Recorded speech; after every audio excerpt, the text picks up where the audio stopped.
They lived behind golden doors, cloaked in silks, guarded by silence. To the world, they were mere whispers, hidden women of the Imperial Harem. But behind those veils were rules stranger than fiction. The harem wasn't a place of leisure, it was a political fortress. Every movement, glance, and breath of its women was regulated. Entry wasn't just fate, it was often force disguised as favor.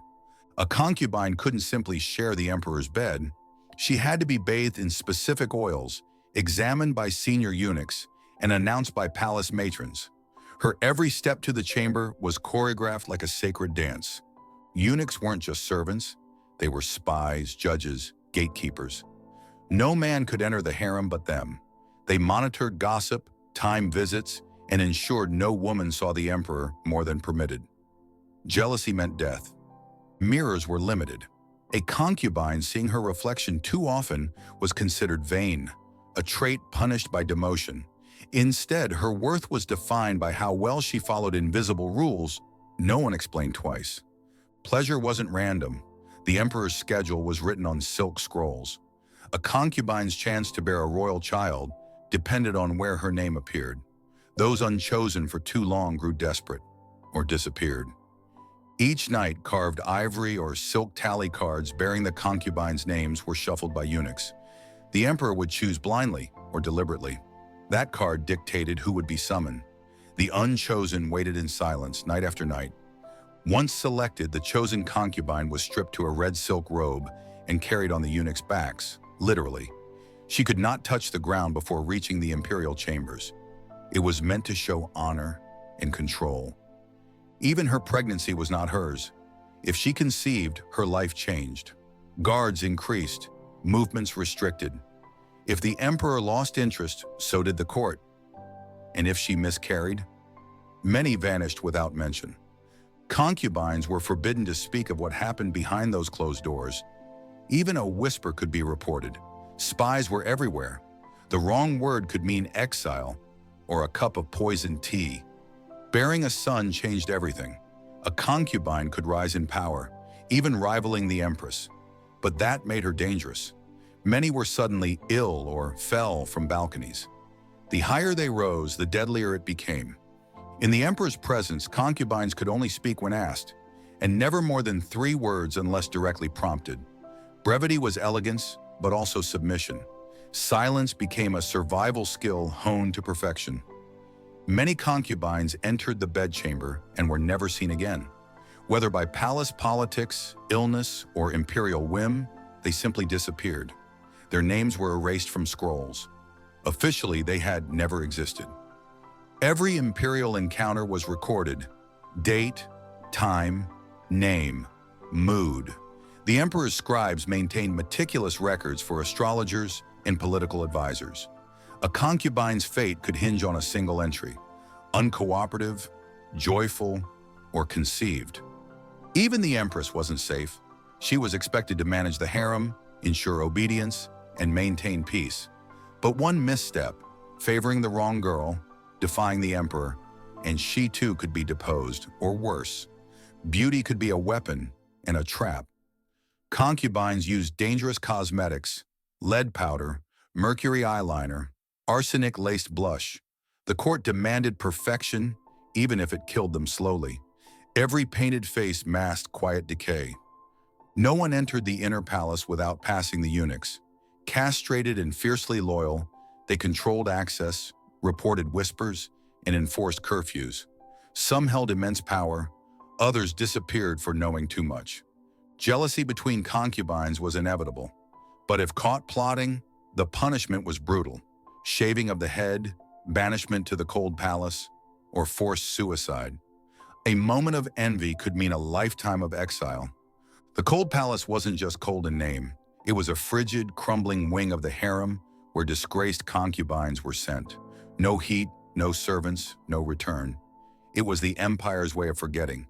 Girls were tested before selection. Midwives inspected their bodies for purity. Rituals often humiliating, invasive, and terrifying. It was less about virtue, more about control. The empire prized innocence it could mold. When the emperor chose a woman, the bell rang. It echoed through the halls like a summons of fate. For some, it meant power. For others, it marked the beginning of fear and scrutiny. Once chosen, the concubine's body became the emperor's property and the state's vessel. Her health, movements, and even meals were monitored. She wasn't a wife, she was an investment in imperial continuity. Any affection outside the emperor's gaze was treason. Servants caught in secret affairs were tortured or executed. A concubine caught whispering to a guard could vanish overnight, her name erased from records. If a concubine became pregnant, her life changed instantly. Guards were assigned, food was inspected. A son could elevate her to imperial wife. A miscarriage, however, often ended in exile or suspicion of foul play. The empress didn't always wield true power, but she selected which girls would serve the emperor. Political alliances played out behind lacquered screens. Favor wasn't won by beauty alone. It was bought with bloodlines and bribes. Failure to please the emperor was dangerous.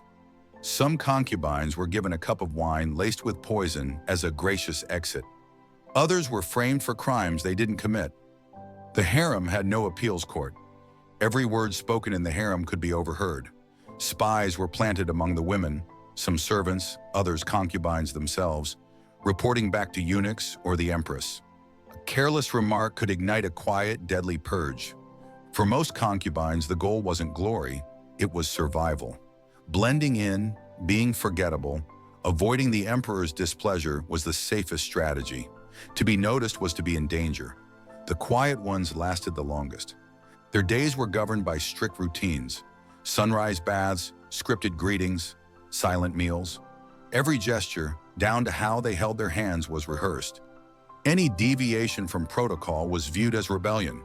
Though they were castrated, eunuchs held extraordinary influence. They controlled access to the emperor, relayed messages, and manipulated alliances. Some concubines owed their rise or their ruin to a whisper from a eunuch in the dark. The most beautiful concubines often had the shortest lives. Jealousy, suspicion, or the emperor's shifting moods could end them. Their faces were celebrated in art, but their names faded, buried under imperial censorship. Becoming pregnant by the emperor was both a triumph and a curse. It meant elevation, but also surveillance.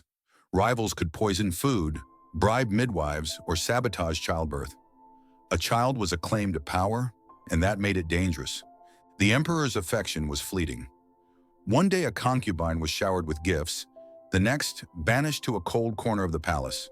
Falling out of favor was worse than death. It meant living invisible, forgotten, and alone. Assassinations in the harem rarely involved daggers. Poison was the favored weapon, laced in perfumes, teas, or cosmetics. Death came slowly, often mistaken for illness, and the killer's identity remained forever a mystery. Very few escaped. Some were granted freedom in old age. Others faked madness to be removed. But for most, the harem was a lifelong sentence, an opulent prison with no visible bars, but endless chains of protocol. At the top of it all stood the empress. She had the power to promote, exile, or destroy.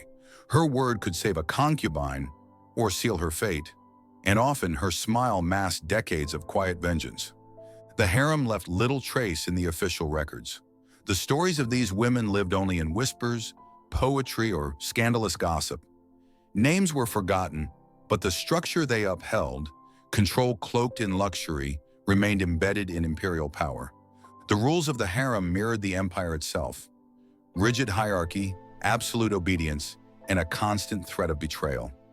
It was a microcosm of the court, only more dangerous because it was veiled in secrecy and perfume.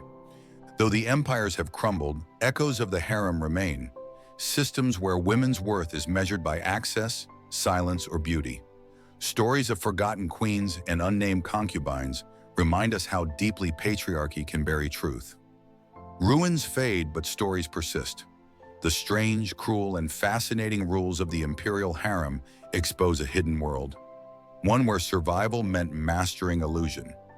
Understanding it isn't just about the past, it's about recognizing the shadows still cast on today. So now you've seen the secrets behind the silk curtains. Was the harem a sanctuary of elegance or a gilded cage of control? History's most powerful lessons are often the ones whispered behind closed doors.